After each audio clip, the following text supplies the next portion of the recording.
Hey guys, welcome to Area and Perimeter, Unit 2, Levels 5 and 6. This is being able to find the area of a shape with missing pieces, and it looks a lot harder than it is. You basically need to use multiplication and subtraction.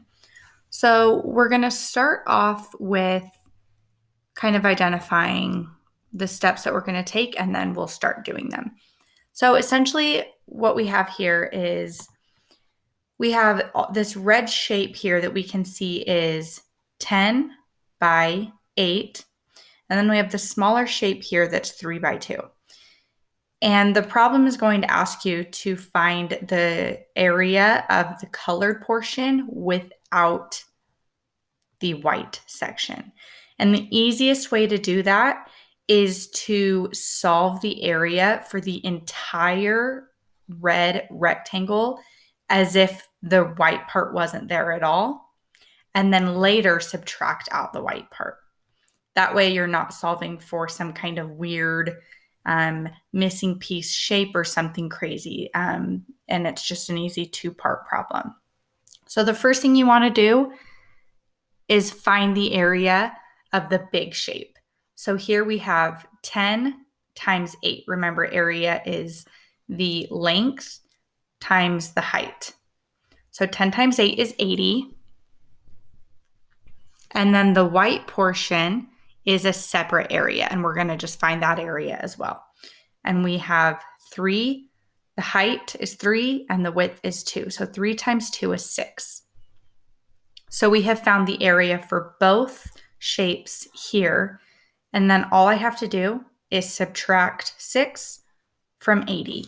And I can set that up in a real subtraction problem, or some of us might be able to do that in our head. So 80 minus 6, I'm taking the area of the big shape and I'm subtracting the area of that little shape to get it out. So I have to regroup. 10 minus 6 is 4, and then the 7 just comes down. So 74 would be the area. Okay, moving on. I'm going to follow that same pattern. I'm going to find the area of my big shape, then the little shape. So I have 12 as the height, and I have 14 as the length. That one you might not be able to do in your head, and it's not going to be on the multiplication chart, so we're going to actually have to solve.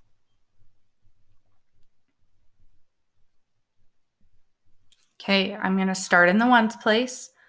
4 times 2 is 8. And then I'm going to do 4 times 1 is 4. And then I have to jump to the tens place here, which means I have to drop a 0 placeholder there.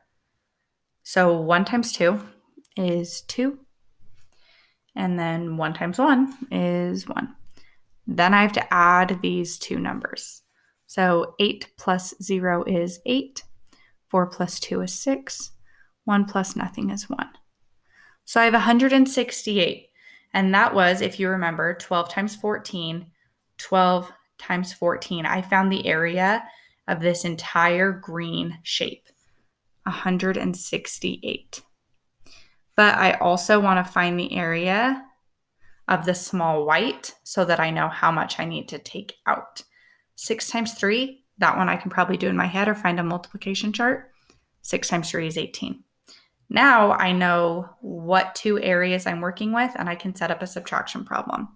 So 168 minus 18. Okay, starting in my ones column, 8 minus 8 is 0. Going to my tens column, 6 minus 1 is 5. 1 minus nothing is 1. So 150 would be my total, or my answer. Okay, moving on to my next one. This one looks like it would be harder because I don't have nearly as much information. On these previous ones, I have all of these numbers to work with. And on this one, I just don't because they're squares. But the thing to remember about squares is that all the sides are the same. So if this side is 11, that means this side is also 11, and this side is also 11, and this side is also 11. But don't get tricked thinking that we're doing perimeter now. We're not adding, it's still area.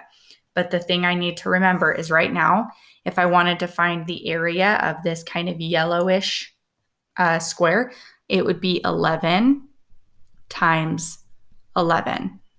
And you could use a multiplication chart. You could skip count. It might be a fact you already know, or you could solve, but it's 121. Then I have the smaller shape here, and I need to identify the area for that one. So this was one square, and then I want another square here.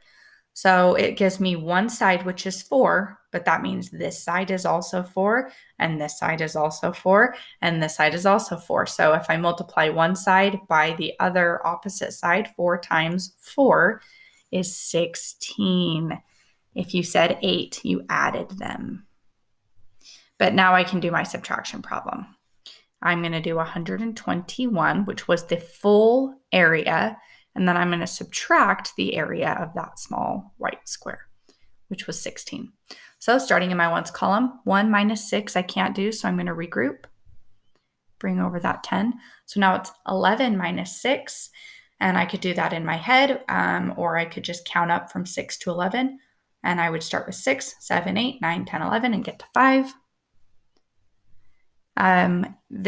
My 1 is kind of far away, but it's 1 minus 1, which is 0. And then my hundreds place, I just have a 1 to bring down. So my total answer would be 105.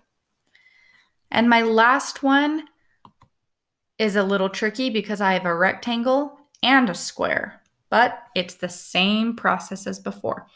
I'm going to first find the area of my big shape, which is a 12 and an 8. And if I don't know that fact by heart or on a multiplication chart, I can solve it just like I have shown. So 8 times 2 is 16. And then 8 times 1 is 8, and then add 1 more is 9. So I know the area of the first blue square is 96, and then the area of the second small white, sorry, I said the blue square, I meant the blue rectangle, and then the white square. Having them both in the same is having me mix them up a little bit. But if it gives me one side of the square is 5, I know that this side will also be 5. So 5 times 5 is 25. If you said 10, you added them. And now I can subtract. Pick a new color. So I have 96, which is the blue rectangle. And then I need to subtract the area of the white square, which is 25. So 6 minus 5 will leave me with 1.